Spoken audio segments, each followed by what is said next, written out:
পরবর্তীতে রুমে দুজনের ধস্তে ধস্তে ভিডিও আমার সামনে তুলে ধরে বলছিল, যদি আমি তাকে বিয়ে না করি সে ভিডিও মিডিয়াকে দিয়ে দেবে, জোর জবরদস্তি তার সম্ভ্রম হানি করার চেষ্টা করেছে, এমন কিছু বলবে। আমার প্রেস্টিজ, আমার এতদিনের নাম, অ্যাচিভমেন্ট ডিস্ট্রয় করে দেবে এক নিমিষে। কত বড় করেছে! ওই সস্তা ট্রিক্স ফলো করে বর্ণকে ব্ল্যাকমেল করে, তার এই সামান্য শাস্তিটা পাওয়া উচিত। তাই বলে একটা ভিক্ষুকের সাথে বিয়ে দেবে? দাদু ভাই বেঁচে থাকলে তার কথা ভেবে দেখতাম। বর্ণের তড়িৎ জবাবে হানিফা বেগম থমথমে মুখে চুপসে গেল। অভ্র গদগদ কণ্ঠে বলল, হ্যাঁ, তখন সতীনের সাথে একসাথে মিলেমিশে সংসার সামলাতে পারতে। মিশমিকে তো তোমার ভীষণ পছন্দ। হানিফা বেগম চোখ রাঙিয়ে কঠোর দৃষ্টিতে চাইলেন, ধমকে উঠলেন যথাসম্ভব। চুপ! কত ভালো ভেবেছিলাম মেয়েটাকে, অথচ শেষে কি বাই রইল?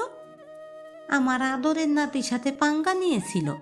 আজাদ শিকদার হাতে কপাল ঠেকালেন। ছেলের সামনে কি প্রতিক্রিয়া দেখানো উচিত খুঁজে পাচ্ছেন না। আইজা হতভম্ব চোখে চুপচাপ নির্বিকার ভঙ্গিতে বসে থাকা ছেলেকে দেখে যাচ্ছেন। কার মতো হয়েছে এটা? নির্ঘাত শাশুড়ি মায়ের মতো। এতে কোনো সন্দেহের অবকাশ নেই। গলা খাকারি দিয়ে তামিদ শিকদার এক ঝলক রুবাইয়াতকে দেখে উঠে দাঁড়ালেন। সব তো জানা হয়েই গেছে। চারপাশ হতে একে একে সকলের প্রস্থান করলো, অথচ নিজ স্থানে জড়ব অধার্তের ন্যায় থম মেরে বসে রইল মিশমি। হাত দুটো মুঠোবদ্ধ, মুখের মেকআপ ভাসা ভাসা হয়ে গিয়েছে, ঠোঁটে লিপস্টিক এলোমেলো। রাগের তোপে, পরাজয়ের দুঃখের ভারে মুখে হাত ঘষতে ঘষতে এই অবস্থা করেছে নিজের। মস্তিষ্কে বিস্ফোরণ চলছে তার, দাঁতে দাঁত খিচে আসছে।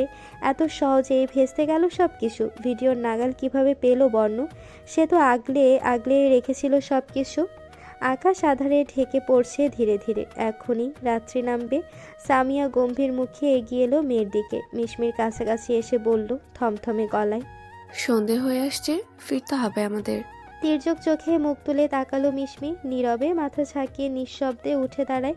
কয়েক ধাপ এগোতেই পেছন থেকে ভেসে আসে পুরুষালী লাজুক স্বর, ওয়াইফি, আমায় একা রেখে এভাবে চলে যাবে? শব্দকটা কর্ণ গোটরে পৌঁছাতে মাথায় রক্ত উঠে গেল মিশমির। ঝড়ের গতিতে ফিরল পিছু। খানিক দূরে দাঁড়িয়ে আছে সদ্য বিবাহিত বর সবুজ মিয়া। মুখে টিস্যু চেপে লাজুক মুখে তার দিকে তাকিয়ে আছে। মিশমি এদিক ওদিক দেখার প্রয়োজন বোধ মনে করল না, ছুটে গেল হাত কিরমিরিয়ে। নিয়ে যাচ্ছি তোকেও। বলার ফাঁকে নিষ্ঠুর গতিতে লোকটার চুলে হাত চালালো সে।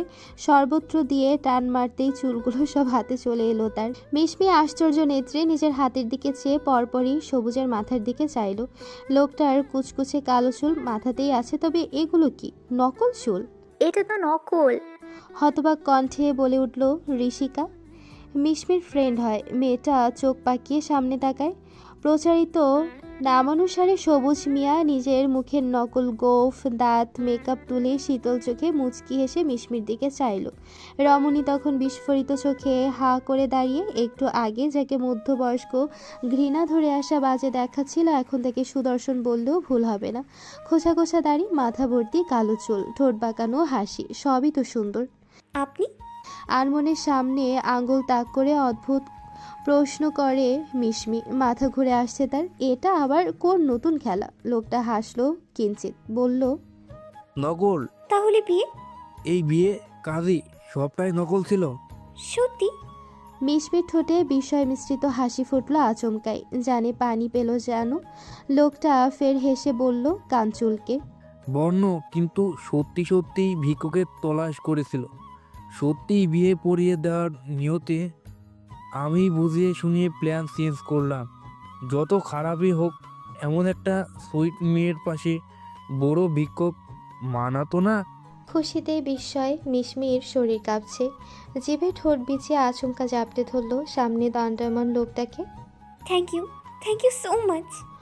পরপরই সরে আসে অত্যাধিক বিস্ময়ে, মাথা মুখে হাত চেপে ক্ষীণকাল থম মেরে দাঁড়িয়ে থেকে ছুটে গেল সামিয়ার কাছে। মামি, শুনেছো তুমি? কোনো ভিক্ষুকের সাথে আমার বিয়ে হয়নি। সামিয়াকে কিছু বলার সুযোগ না দিয়ে সে পরপর মুশফিক হায়দারের কাছে গেল উন্মাদের মতো। ড্যাড, তুমি শুনেছো? বিয়ে হয়নি আমার। মিশমি হুট করে পাশের চেয়ারে বসে পড়ল। চিৎকার করে বলতে ইচ্ছে করছে তার। হে পৃথিবী, দেখো দেখো, আমার বিয়ে হয়নি কোনো ছোট লোকের সাথে। বিয়ে হয়নি এই সুবাদে বর্ণকে না পার আফসোস কিছু পলকের জন্য ভুলে গেল মিশমি। সত্যি বিয়ে পড়ায়নি বলে মনে মনে বর্ণের প্রতি কৃতজ্ঞতা জানান দিল। একটু স্বস্তির নিঃশ্বাস ছেড়ে সামনে তাকাতেই ঋষিকা বলল, কিন্তু মিডিয়া নেট জগতে আজকের এই বিয়ে নিয়ে তোলপাড় উঠেছে দেখ। শিরোনাম, প্রেম মানে না কোনো বাধা। ভিক্ষুক হোক বা প্রেসিডেন্ট, সবার মনেই ভালোবাসা লুকায়িত আছে, যা প্রমাণ করে দিল সঙ্গীত শিল্পী মিশমি এবং ভিক্ষুক সবুজ মিয়া। স্মরণীয় জুটি। মিশমির হাসি উধাও হয়ে গেল নিমিষে। বর্ণ নিষেধ করেছিল মিডিয়া প্রকাশ করতে, সেই নিজের পায়ে নিজে এই কুড়াল মারল। নিশ্চয়ই এটাই বর্ণর প্ল্যান ছিল, যা সে করে দেখাবে বলে হুমকে দিয়েছিল। বর্ণ সেটাই করিয়ে রেখেছে। এখন কি হবে তার? এই মুখ কিভাবে দেখাবে জনসাধারণের সামনে? সশব্দে ফোন বাজতেই বর্ণ ভ্রু কুচকে স্ক্রিনে নজর আবদ্ধ করে। সিয়াম ওরফে সবুজ মিয়ার তলব এসেছে। সে কল রিসিভ করে কানে ধরতে ওপাশ থেকে সিয়াম বলল, দোস্ত, মিস্ত্রিকে সব বলে দিয়েছি। বর্ণের মুখের রং পাল্টেলো। দাঁত চিরবিরে কঠিন ভাষায় দুটো গালি ছুড়ে বলল, আরও কয়েকদিন যেতে দিতে বলেছিলাম তোকে। সিয়ামের অপরাধী কণ্ঠ। কি করতাম বল, বেচারি অল্প শোকে কাতর, অধীর শোকে পাথর হয়ে গেছিল। আমি হয়ে জনদরদি, চোখের সামনে এমন করুণ অবস্থা সহ্য করতে পারছিলাম না। কে? তাছাড়া রমণী আক্রমণাত্মক হয়ে উঠেছিল, চুল খুলে হাতে নিয়ে ফেলেছে, তাই লুকিয়ে রাখতে পারিনি বিষয়টি। বর্ণ কথার ফাঁকে ড্রয়িং রুম ছেড়ে উঠে এসেছিল। আনমনে হাঁটতে হাঁটতে নজর গেল সামনে। বোবা ফুল রেলিং ধরে স্থির দাঁড়িয়ে আছে, পরনে এখনো লেহেঙ্গা। বর্ণ ঠোঁট ছিঁড়ে বাঁকা হাসি ফোটে, ফোন ধরে রেখে এগিয়ে যায়। সুখ থম মেরে রয়, উল্টো ঘুরে চলে যেতে চায়, কিন্তু টাকনোর নিচে লেহেঙ্গা পিষে আছে। এমতো অবস্থায় পিছিয়ে গেলে পা বিঁধে পড়ে যেতে পারে। সে নজর সরিয়ে নিল দ্রুত। বর্ণ হেলে দুলে সামনে এসে পাশ কাটিয়ে যাওয়ার সময় পিঠ হেলিয়ে ঝুঁকে গেল তার সামনে। ঠোঁটে সেই চিরচেনা ধূর্ত হাসি। অস্বস্তিতে কুঁকড়ে গেল সুখ। হাঁসফাঁস করে ঠোঁটে ঠোঁট গুজে পাশে ফিরতেই চোখে চোখ পড়ে। বর্ণ আচমকাই, খুশি হচ্ছিস কেন? আমি কিন্তু তোকে ভালোবাসবো না। কানের গোড়ায় বর্ণর আকস্মাত ফিসফিসিয়ে বলা কথায় সুখ প্রতিক্রিয়া হারায়। ফ্যালফ্যাল করে হতবুদ্ধির ন্যায় চেয়ে রয়। পুরুষটির সাথে তার কথা বলতে ইচ্ছে নেই, কিন্তু ওনার ভুল ধারণাটা তো ভেঙে দিতে হবে। হাস্যহীন মুখে অনিচ্ছা সত্ত্বেও ইশারায় জানতে চাইল সুখ। আমার খুশি অখুশি আপনি কিভাবে বুঝলেন? মুচকে মুচকে হাসছিলিস না? অত্যাধিক হতভম্বে চোখ পাকিয়ে আসে সুখের। আনমনে হাত চলে যায় ঠোঁটে। সেটাই আলতো ছুঁয়ে ছুঁয়ে পরখ করে দেখে ঠোঁট তো সরেনি, স্থির আছে। তবে বর্ণ ভাইয়ের এমন উক্তির কারণ সে ইশারায় প্রশ্ন করল, আমি কবে হাসলাম? সেটা তুই না বুঝলে আমি ঠিকই বুঝেছি। বর্ণের ঠোঁট বাঁকানো নিঃশব্দ নিঃসংকোচ হাসি। সুখ আশ্চর্য না হয়ে থাকতে পারল না। নিষ্ঠুর মানব কিভাবে হাসছে দেখো। তার সাথে সেদিন এত বাজে ব্যবহার করার পরও এতটা স্বাভাবিক। চোখে মুখে নেই কোনো অপরাধবোধ, নেই কোনো অনুশোচনা। চক্ষু লজ্জাটাও খুঁয়েছে নাকি? কিন্তু তার তো আছে লজ্জা, আত্মসম্মানবোধ। মিশমির সাথে বিয়ে ভেঙেছে তাতে কি? সে তো দ্বিতীয়বার ভালোবাসা ভিক্ষে চাইতে যাবে না এই পাষণ্ড পুরুষের দুয়ারে। না তার পক্ষ হতে কোনো প্রকার ভালোবাসা পাওয়ার আশা রাখবে। যে মানুষটা একবার মুখের উপর প্রত্যাখ্যান করে, সুখের সুপ্ত অনুভূতির অপমান করে পায়ে পিষেছে, চোখের সামনে তার হৃদয়ের এক একটা অব্যক্ত অনুভূতি ফুটিয়ে তোলা চিরকুট খণ্ড বিখণ্ড করে ছুঁড়ে ফেলেছে তুচ্ছ তাচ্ছিল্য করে, সে বারবার এমনই করবে। সুখের এখনও সেই দৃশ্য চোখের তারায় ভাসলে চিৎকার করে কাঁদতে ইচ্ছে করে।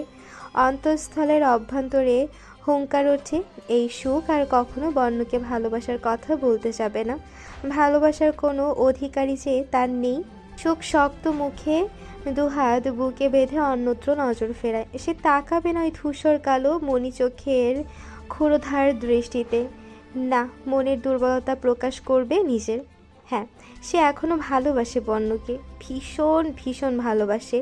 হয়তো আজীবন নীরবে ভালোবেসেও যাবে, কিন্তু বিনিময় আর দ্বিতীয়বার ভালোবাসা খুঁজতে যাবে না, কখনো না।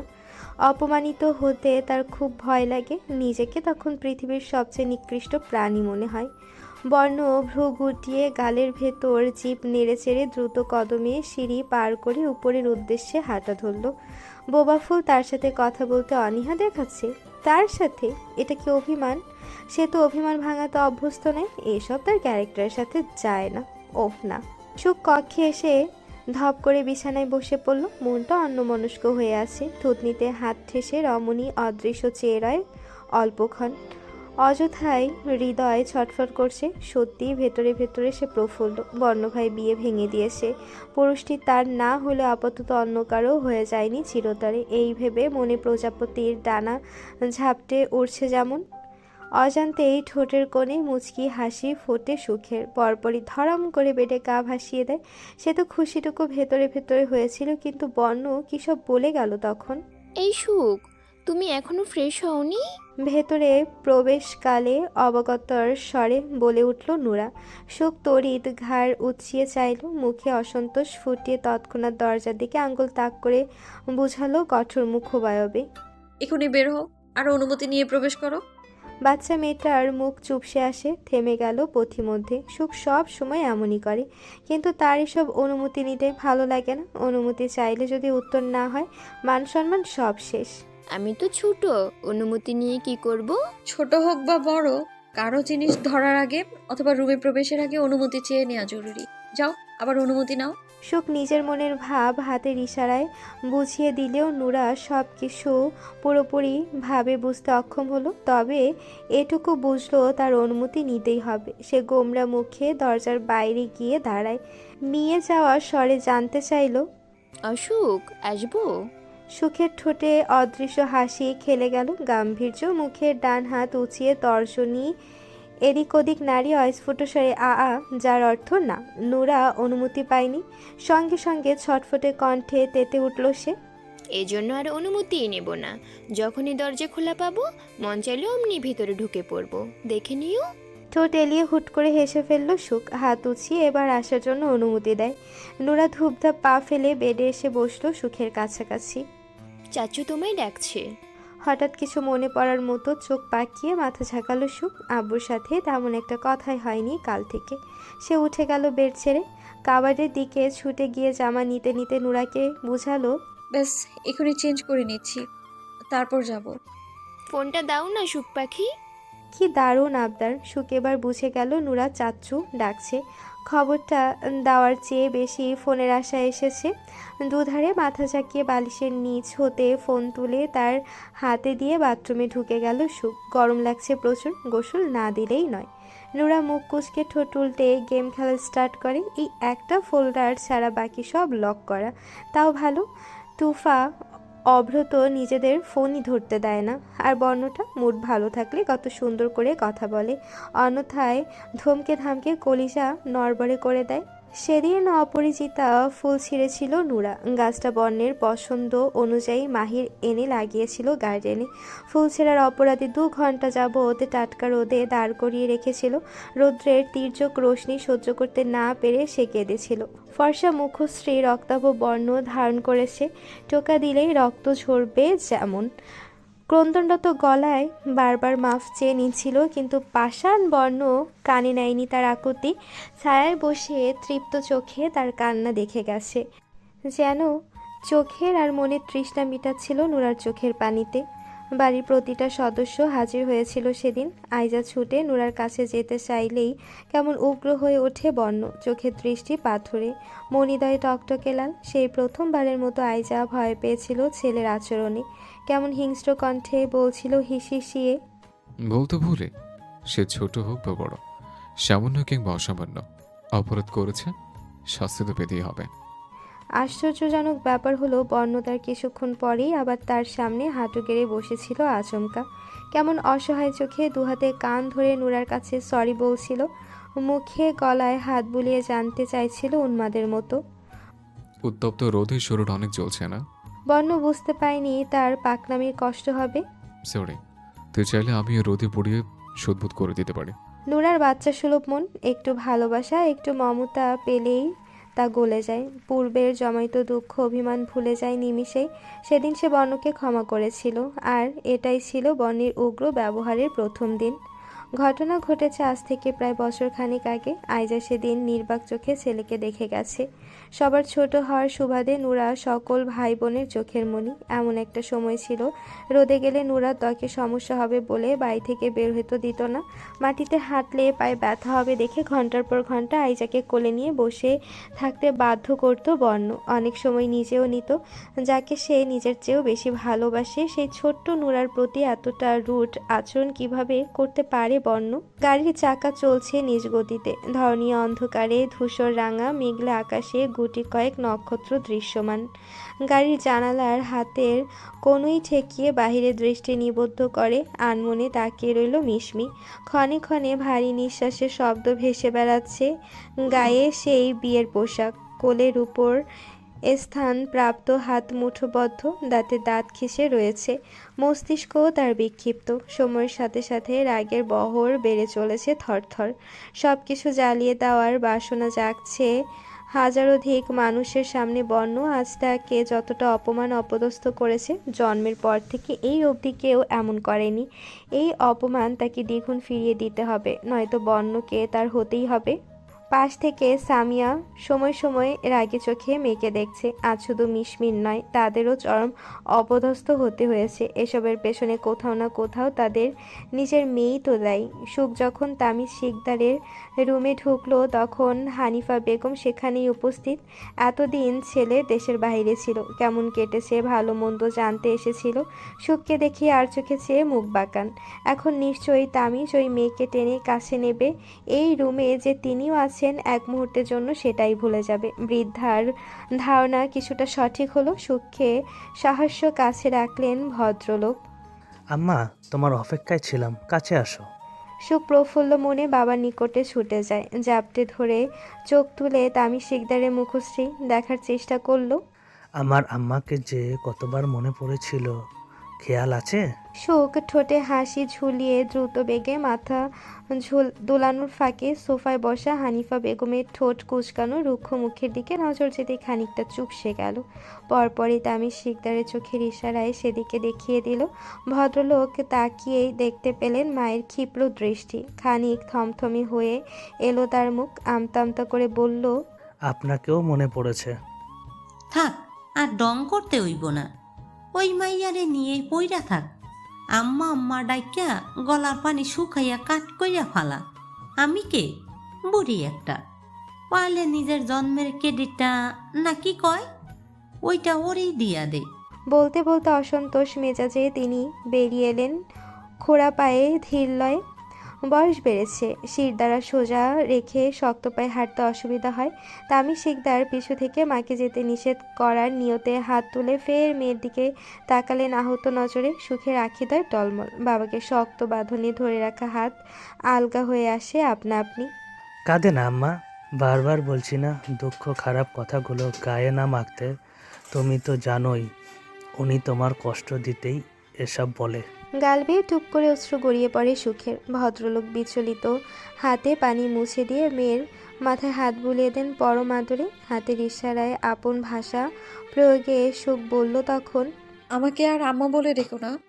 শাশুড়িকে রুমে রেখে রুবায়েত গিয়েছিল কিচেনে। পুনরায় ফিরে এলেন নাস্তার ট্রে হাতে, কিন্তু দরজায় এসে শাশুড়ির দেখা পেলেন না। পেলেন মেয়ের অশ্রুসিক্ত চোখ আর তার নিঃশব্দ কথাটি। টিচার আসতেন বাসায়। সাইন ল্যাঙ্গুয়েজ আয়ত্ত করতে সুখের পাশাপাশি ওনারও যথেষ্ট চেষ্টা করেছেন পূর্বে, তাই সুখের ইশারা বুঝতে খুব একটা কষ্ট হলো না। মুখে একরাশ তিক্ততা নিয়ে রুবাইয়াত কাছে এগিয়ে এলেন। সুখের প্রতি শাশুড়ির এই আচরণ সহ্য সীমা পার করে যাচ্ছে দিনকে দিন। শুনশান নিশুতি রাত। বাইরে ঝিঝি পোকার ডাক পড়েছে তুমুল হারে, যেন এক একটা প্রতিযোগিতায় নেমেছে কার ডাক কতটা ভয়ঙ্কর শোনায়। কোমল মনে কে কতখানি ভীতি জাগাতে পারে। কানে তুলো গুজে মূল ফটকে দারোয়ান কাকা চেয়ারে আসন গেড়ে বসে আছে, চোখ দুটো ঘুমে ঢুলো ঢুলো। ঝিমুতে ঝিমুতে ক্ষণে ক্ষণে সম্মুখে থুবড়ে পড়ার জোগাড়। বেলকনি থেকে এহেন দৃশ্যটা ভীষণ অদ্ভুত লাগে সুখের। রাত বাজে 1:45। বালিশে মাথা পেতে ঘুমের দেশে পাড়ি দেওয়ার মোক্ষম সময়। অথচ দারোয়ান কাকা পেট সংসার চালানোর দায়ে জীবনের আয়েশ সকল নিয়মকানুন ছুটি দিয়ে অন্যের বাড়ি পাহারা দিচ্ছেন। সুখ রেলিংয়ে হাত রেখে আরেকটু নিচে ঝুঁকলো। সদর দরজার সামনে পিঠে হাত বেঁধে দুজন দেহরক্ষী দণ্ডায়মান, চোখে তাদের ঘুমের লেশমাত্র নেই। সুখ দীর্ঘশ্বাস ফেলে, গলায় ঝুলোনো ইয়ারফোনটা পুনরায় কানে গুঁজে দিয়ে গান চালালো একটা। গানটা তার ফেভারিট নয়, ইতিপূর্বে শোনেনি। খানিক আগে স্ক্রল করতে করতে সামনে এলো, একটুখানি শুনেই কেন যেন খুব মনে ধরল। রাতের খাবার পরিবারের সবার সাথে হয়েছে আজ, কেবল একজন বাদে, বর্ণ। রাত 10:02 আগে বেরিয়েছে। সকলে যখন ডাইনিং টেবিলে উপস্থিত ঠিক সে সময়। আজাদ শিকদার পিছু থেকে নিষেধ করলেও সে শোনার প্রয়োজন বোধ করেনি। তবে এটুকু আশ্বস্ত করে গেছে খুব শীঘ্রই ফিরবে। বর্তমানে সময় রাত 2টোর ঘরে, অথচ তার ফেরার নামই নেই। সুখ ধীরে লয়ে বেলকনি থেকে রুমে ফিরে এলো। অতঃপর স্টাডি টেবিলে বসে গেল সন্তর্পণে। কলম হাতে ডায়েরি মেলে সেথায় নজর স্থির করে আনমনা হয় রমণী। কিছু একটা লিখতে মন চাইছে, কিন্তু কি লিখবে মস্তিষ্ক বিচরণ করেও খুঁজে পাচ্ছে না। হঠাৎ চলতে থাকা গানের দিকে মনোযোগ দিতেই ঠোঁটে হাসির রেখা খেলে গেল। ভ্রু গুটিয়ে খুব মনোযোগে ডায়েরির পাতায় কলম কষে গেল সুখ। যতখানি ছিলে তুমি, তারও বেশি নেই এখন। অভিমান পেলে পুষে, ব্যথা বুঝে পেলে এমন। কি কারণে স্মৃতিচারণে এত যে দহন? দেখো আমার চোখে, তোমায় দেখা যায়। এই চোখে কি কখনো এঁকে দেবে কাজল? দোষ ছেড়ে দে, এই ভুল আর দ্বিতীয়বার হবে না। তাকে বলা হয়েছিল আগামী 1 মাস মিশমির ভিক্ষুক স্বামীর বেশ ধরে তাদের বাড়ি গিয়ে উঠতে, দরকার পড়লে স্বামীর অধিকার খাটিয়ে জোরপূর্বক মেয়েটাকে জড়িয়ে ধরতে। এই পারমিশন দিয়েছিল বর্ণ। আর এই জনদরদি নাকি প্রথম দিনেই নিজের মুখোশ উন্মোচন করে এসেছে। বর্ণের মেজাজ খেই হারিয়েছে সংবাদটা পেতে। মস্তিষ্ক ঠান্ডা হচ্ছিল না কিছুতেই। তাই তো রাত বিরাতে বাবার ডাক পেছনে ঠেলে ফরজ কাজ আদায় করতে এসেছে। আর সেটা হলো সিয়ামের সুন্দর কালো সিল্কির মতো চুলগুলো মাথা থেকে গায়েব করে দেওয়া, যা এখন সম্পাদন করবে মাহির। দোষ আমার সাধের চুল, একটু ভেবে দেখলে হয় না? বলছি তো, এমন ভুল আর দ্বিতীয়বার হবে না। পায়ের উপর পা তুলে নির্লিপ্ত ভঙ্গিতে বর্ণ ইজি চেয়ারে বসে একের পর এক দোল খাচ্ছে। সময় সময় ফু দিয়ে সিগারেটের ধোঁয়া ছুটছে ঊর্ধ্বমুখী হয়ে, চোখ দুটোতে দুতি ছড়াচ্ছে, যেন সময়ের দৃশ্যটা তাকে বেশ আনন্দ দিচ্ছে। ঠোঁট বাঁকিয়ে সে জবাব দিল, ঘটনা যেখানে পুনরাবৃত্তি হবে না সেখানে ভুল করার প্রশ্ন উঠছে কিভাবে? যখন হিসাব তখনই চোখে দেওয়া ভালো। মাহির, স্টার্ট কর, কুইক। আমার লেট হচ্ছে, বাড়িতে অপেক্ষা আছে অনেকে। শেষোক্ত করার সময় তার কণ্ঠ অদ্ভুত শোনালো, কুঞ্চিত ভ্রু, স্বর কেমন নমনীয়। এ সময়ে তাকে অন্যমনস্ক হতে দেখা যায়। সন্তর্পণে মাহির রেজার চালায় সিয়ামের চুলে। ছেলেটা অসহায় চোখে নিজের উপর হওয়া নিষ্ঠুর অত্যাচার দেখে যাচ্ছে। বেশি নড়াচড়া করছে না, পাশে মাথা কেটে আবার রক্ত না বেরিয়ে আসে। বর্ণের ঠোঁটের কোণে পুনরায় দুরন্ত হাসি ফোটে। মাত্রই এসেছে সে, এতক্ষণ কোথায় ছিল কে জানে। তার আসার পূর্বেই সিয়ামকে এভাবে আটকে রেখেছে মাহির এবং বাকি দুজন। আলো আধারি ফ্ল্যাট, দুপাশ হতে মোমদানিতে বড় আকৃতির দুটো মোম জ্বলছে কেবল। ফ্ল্যাটটা বর্ণর। ঘন ঘন পল্লব ঝাপটে চোখের মণিদ্বয় এধার ওধার ঘুরিয়ে সিয়াম অনুনয় করে, আধারে কোনো কিছুই তো স্পষ্ট না। নিঃসন্দেহে তোর ওই পোষা বিলাইটা ভুলে মাথা কেটে দিতে পারে। অন্তত লাইটটা জ্বালিয়ে দে না বাপ। তার কথাটি মঞ্জুর হলো শেষমেশ। আলো জ্বালিয়ে সিয়ামের মাথার চুল গায়েব করার পর চুলে ব্যাক ব্রাশ করতে করতে বেরিয়ে এলো বর্ণ। কক্ষের জিনিসপত্র সব এলোমেলো ছড়িয়ে ছিটিয়ে আছে। ফ্লোরে এক জায়গায় বেডশিট তো অন্য জায়গায় বালিশ। খানিক আগে ড্রেসিং টেবিলে স্তরে স্তরে সাজানো মুখের প্রসাধনী সামগ্রীগুলো এখন ছিটকে আছে একই ফ্লোরে। আশেপাশে ফুলদানির ভাঙা টুকরো। বোঝাই যাচ্ছে ক্ষণকাল পূর্বে রুমে তাণ্ডব চলেছে। দুহাতে মাথার চুল খামচে ধরে বেডে বসে আছে মিশমি। উত্তপ্ত মস্তিষ্ক কিছুতেই শান্ত হচ্ছে না তার।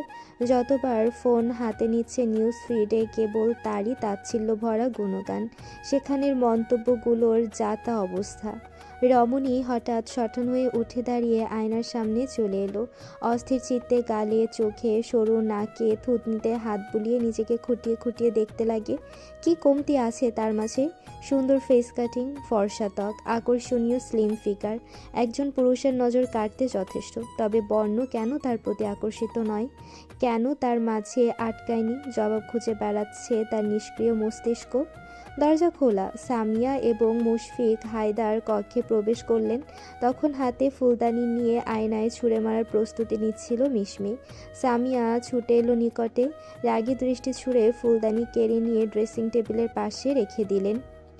চোখের কোটায় অশ্রু জমে মিশমির। মায়ের দিকে আহত চোখে তাকে মৃদুস্বরে বলল জোর খাটিয়ে, আমি ওকে ভালোবাসি। সে তো অনেকেই তাকে বাসে।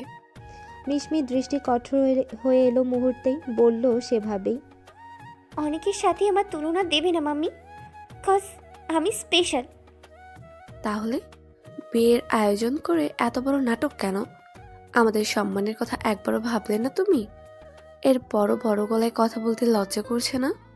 আমি কি জানতাম বর্ণ এমন একটা খেলা খেলবে? ট্রাস্ট মি, আমি কিচ্ছু করিনি। মুশফিকের শীতল কণ্ঠে মিশমি জিভে ঠোঁট ভিজিয়ে নেয়। কী করে বর্ণকে বিয়েতে হ্যাঁ বলতে বাধ্য করেছে সেটাই কাউকে জানায়নি সে। এত বড় জঘন্য বিষয় বাবা মাকে বলা যায়? কেবল জানিয়েছে বর্ণ এবং সে পরস্পরকে ভালোবাসে। মেয়েকে ছোট থেকে নিজের জীবনে স্বাধীনভাবে চলার সুযোগ দিয়েছেন মুশফিক হায়দার, তাই তার সিদ্ধান্তে দ্বিমত পোষণ করেনি। কিন্তু আজকের ঘটনায় তিনি সন্দেহে আছেন। মেয়ে তার পছন্দের জিনিস নিজের করে নিতে যা খুশি করতে পারে। তবে কি বর্ণকে পেতে কোনো ভুল পথ হেঁটেছে মিশমি? সময়টা ভোরবেলা। ঘড়ির কাঁটা 8টা কি 8:30টার ঘরে টিকটিক করছে আপন নিয়মে। ড্রয়িং রুমের খালি সোফায় তখন অভ্রর অবস্থান। সোফার আশেপাশে কাউকে নজরে পড়ছে না, তবে খানিক দূরে সিঁড়ি পরিষ্কার করছে একজন মেড। রান্নাঘর হতে রুবাইয়াত আইজার মৃদু কণ্ঠ ভেসে আসছে। হয়তো ব্রেকফাস্ট তৈরিতে দু কর্তী ব্যস্ত হয়ে পড়েছেন। অল্পক্ষণ পর চোখ ডলতে ডলতে ড্রয়িং রুমে উপস্থিত ঘটে নুরার। পেছন হতে অভ্রকে দেখে উকি দেয় চোখ পাকিয়ে। ফোনে দু হাতের আঙ্গুলের বিচরণ ঘটিয়ে ছেলেটা মিটিমিটি হাসছে ঠোঁট টেপে। ছোট্ট নুরার কপালে সন্দেহের ভাঁজ পড়ে। বাচ্চা ছেলেটা আবার প্রেম টেম করছে না তো? সে পেছন থেকে ঘুরে হেঁটে এসে অভ্রর পাশাপাশি এসে থামলো, কোমরে হাত চেপে। আর চোখে ফোনের স্ক্রিন দেখার চেষ্টা করেও ব্যর্থ হয়ে বলল কড়া গলায়, অব্র, একটু সরে যাও, আমি বসবো। তড়াক করে অভ্র চোখ তুলল, কাল বিলম্ব না করে। দাঁতে নিম্নাষ্ঠ পিষে সরু নেত্রে নুরাকে উপর নিচ পর্যবেক্ষণ করে। কত হবে সাইজ? পায়ের পাতা উঁচু করলে অভ্রর কোমর অবধি হবে কিনা সন্দেহ, অথচ তার কথাবার্তা। অভ্র উঠে দাঁড়িয়ে আচমকা নুরাকে সোফায় ঠেলে কান মুচড়ে ধরল। শাসানোর স্বরে বলল ঝটপট, ভাইয়া ডাক এক্ষুনি। নুরা আতকে ওঠে, মৃদু স্বরে চেঁচিয়ে ওঠে। পরপরই জেদ ধরে বলল, অব্র। অভ্র তাতে দাঁত নিষ্পেষিত করে, পণ করে আজ ভাইয়া ডাকিয়ে ছাড়বে এই ইসরে পাকাকে। 1.5 আঙ্গুলের বাচ্চা, অথচ সবাইকে এমনভাবে ডাকিস শুনে মনে হয় স্বয়ং মহারানী ভিক্টোরিয়া। সামনে উপস্থিত সবাই তোর যমজের ছোট ভাইয়া ডাক বলছি। অল্প ব্যথায় মুখভার বিকৃত করে নেয় নুরা। সেই অবস্থাতেই বলে উঠল, অব্র ডাক শুনতে ভালো লাগে না? আজ থেকে তাহলে অসভ্য ডাকবো, ঠিক আছে? কত বড় আদবহীন তৈরি হয়েছিস রে আমার বোনটি। তুমি ভুল করছো বাচ্চা। বড় বোনের গায়ে হাত দিলে আল্লাহ পাপ দেবে। কান ছাড়ো বলছি, লাগছে আমার। অভ্রর চোখ কপালে উঠে যাওয়ার জো। বলে কি এই 1.5 আঙ্গুলে? এদিক ওদিক তাকিয়ে কিছু একটা খোঁজার মতো করলো অভ্র, সাথে সংযোগ করে, দাঁড়া, আজ তোর খবর আছে। বর্ণ, বর্ণ, বাঁচাও আমায়। দেখো সেদিনের এই পিচ্ছি আমাকে কিভাবে জুলুম করছে। এহেন কথায় ডাইনিং স্পেস থেকে সাইমা বুয়া মুখে হাত চেপে ফিক করে হেসে ফেলল। হতবাক চোখে অভ্র থ মেরে চেয়ে রয়। অতঃপর ধীর পায়ে ফিরল পিছু। সদর দরজা বেয়ে ক্লান্ত মুখে হেঁটে আসছে বর্ণ।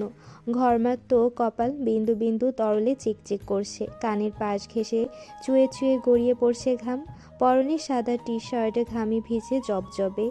জিম হাউস থেকে ফিরেছে সে, গলায় ঝোলানো হালকা নীল রঙা টাওয়ালটার মুখ মুছে সোফায় এসে বসলো আলগোছে। এরপর ফোঁস করে শ্বাস ছেড়ে সূচালো নেত্রে চাইলো পাশের সোফায়। অভ্র দুদিকে মাথা ঝাঁকিয়ে নুরার মাথায় চাটি মেরে পাশে বসে পড়ল তড়িৎ। গুনে গুনে 12 বছরের বড় ভাইকে বলে কিনা সেদিনের পিচ্ছি, এই দিন দেখার জন্যই বুঝি তার জন্ম হয়েছিল। জিম করে ফিরে বর্ণ রোজ খেজুর, কাঠবাদাম, কাজু বাদাম, কিশমিশ এবং জাল করা তরল দুধের সংমিশ্রণে তৈরি করা জুস পান করে। আজও তার ব্যতিক্রম হয়নি।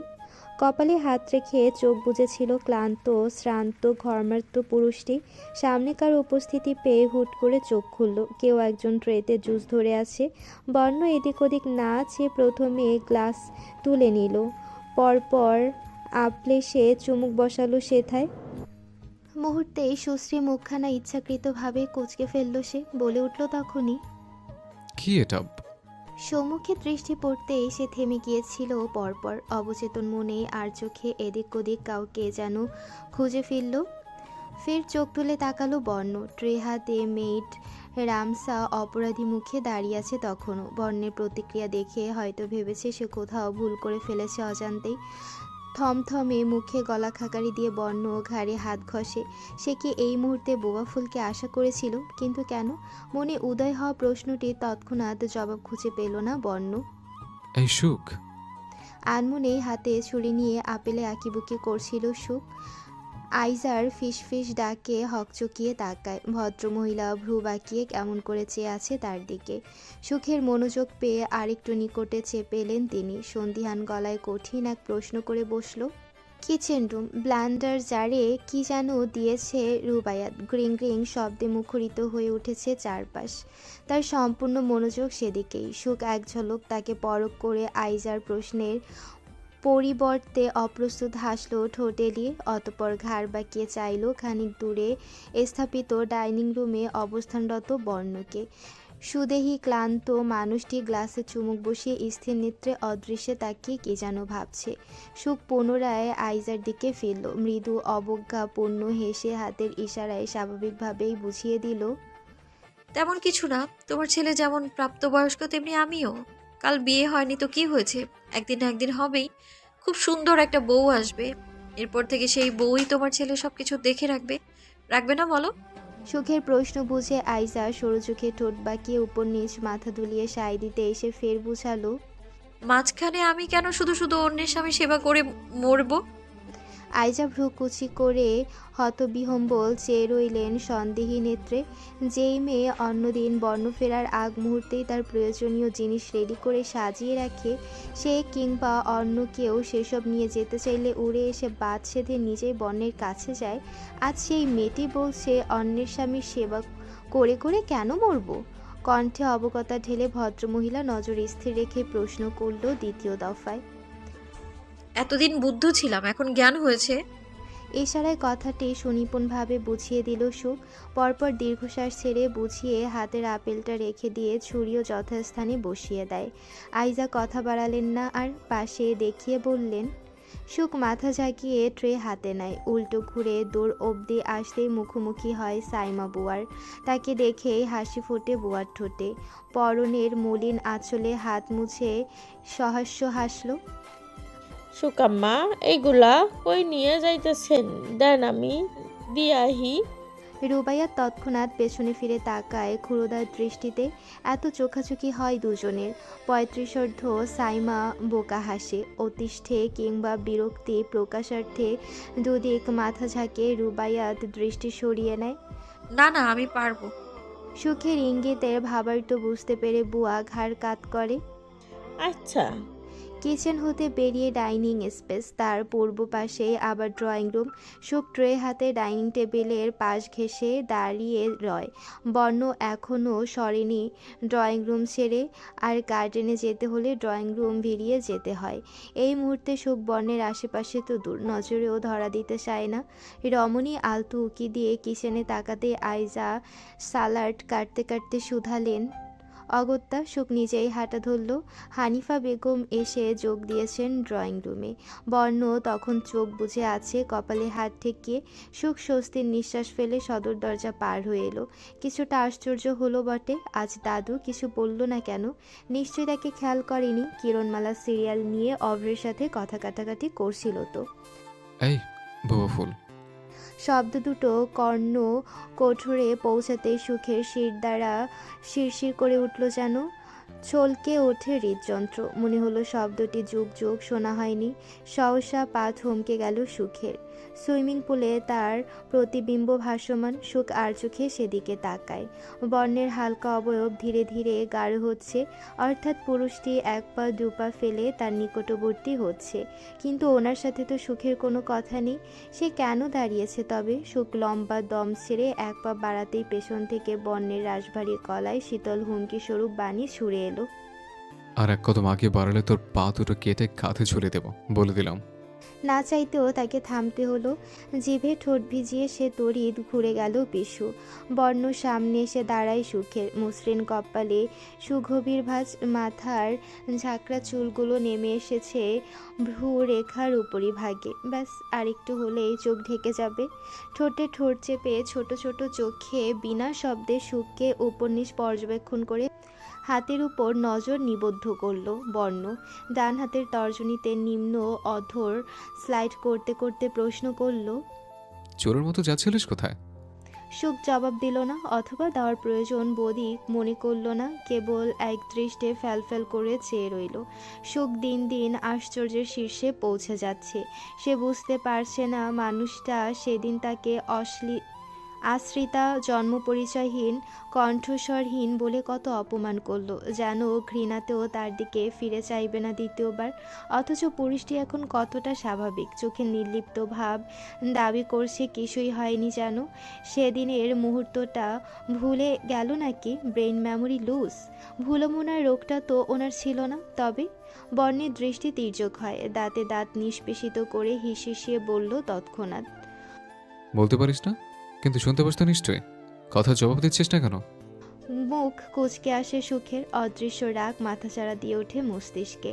একবার হাতের দিকে চেয়ে পরপর তাকালো বর্ণের দিকে। চোখের কঠিন ইশারায় হাত পাততে বলল, বর্ণের কি হলো কে জানে। সে প্রশ্নাতীত চোখে আনমনে হাত পেতে দিতেই সুখ ট্রেটা তার হাতে ধরিয়ে দিল। পরপর হাত নেড়েচেড়ে বলতে লাগে চল শক্ত করে। বলতে পারি না সেটা খুব ভালো করেই জানি, তারপরেও মনে করিয়ে দেওয়ার জন্য থ্যাংক ইউ। কিন্তু যা শুনেছি তার জবাব দিতে হাত খালিয়ে থাকাটা পূর্ব শর্ত। হাতে ট্রে নিয়ে জবাব কিভাবে দেব? চোখে? সেই ভাষা পড়ার ক্ষমতা তো আপনার নেই। সুখ দ্রুত লয়ে বর্ণের কাছ থেকে ট্রে পুনরায় হাতিয়ে নিল এক প্রকার। ঘন ঘন পল্লব ঝাপটে নজর সরিয়ে নেয় অন্যত্র। স্তব্ধ হয়ে বর্ণ অল্পক্ষণ তাকিয়ে রইল।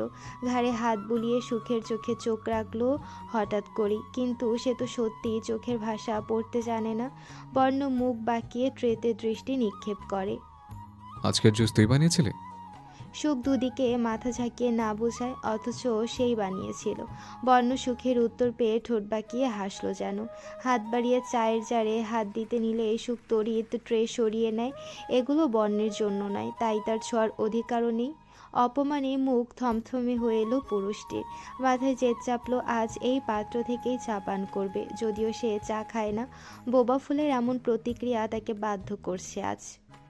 ট্রে কাছে আন, চা খাবো। বর্ণ আবারও হাত বাড়াতে নিলে সুখ ট্রে অন্যদিকে ঘুরিয়ে নিল, দুদিক মাথা দুলিয়ে না করে। কিছুতেই ছুতে দেবে না লোকটাকে। মাথায় খুন চাপলো বর্ণর। রাগে জেদের তোড়ে শিরা উপশিরা ধপধপ করে উঠল যেমন। সুখ পুলের কিনারায় দাঁড়িয়ে, আর দুপা পিছিয়ে গেলে পানিতে খুদে যাবে নিঃসন্দেহে। বর্ণ চল শক্ত করে সুখের হাতের উপর থাবা বসাতে গেলে রমণী দ্রুত সরে এলো জায়গা থেকে। মুহূর্তেই ঝাঁপ শব্দে গর্জে উঠল চতুর্দিক। সুইমিং পুলের কালচে সবুজ পানি দুভাগ হয়ে পুনরায় মিলিয়ে গেল ঢেউ খেলে। গার্ডেন হতে তামিজ এবং আজাদ শিকদার ছুটে এলেন অবিলম্বে।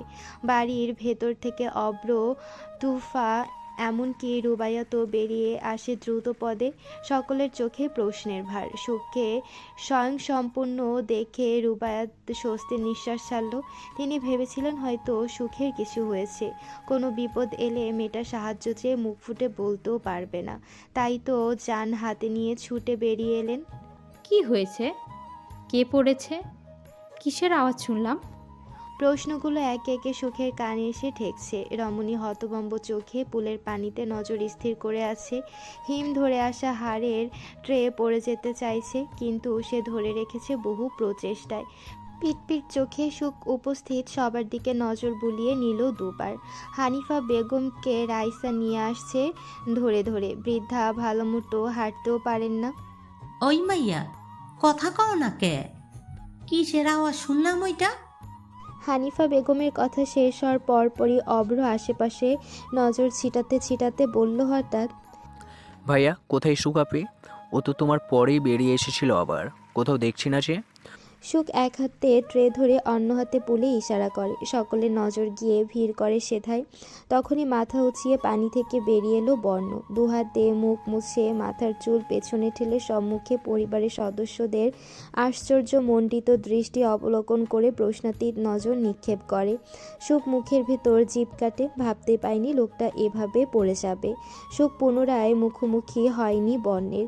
কোথায় আছে কে জানে, হয়তো প্র্যাকটিসের জন্য বেরিয়ে গেছে এতক্ষণে। ব্রেকফাস্ট করা হয়নি সুখের। খেতে ইচ্ছে করছে না কিছুই। কলেজ ইউনিফর্ম পরে অস্থির পদচ্ছাপে এদিক ওদিক পায়চারি শুরু করে রমণী। এই কণ্ঠ কথা না বলতে পারার অপরাধে পড়ালেখায় সিরাত থেকে 2 বছর পিছিয়ে গেছে সুখ। সিরাত তার সমবয়সী। 3 পর্যন্ত সাথে সাথে পড়তে পারলেও 4 পড়া হয়নি। জন্ম থেকেই সুখ বাকশক্তিহীন।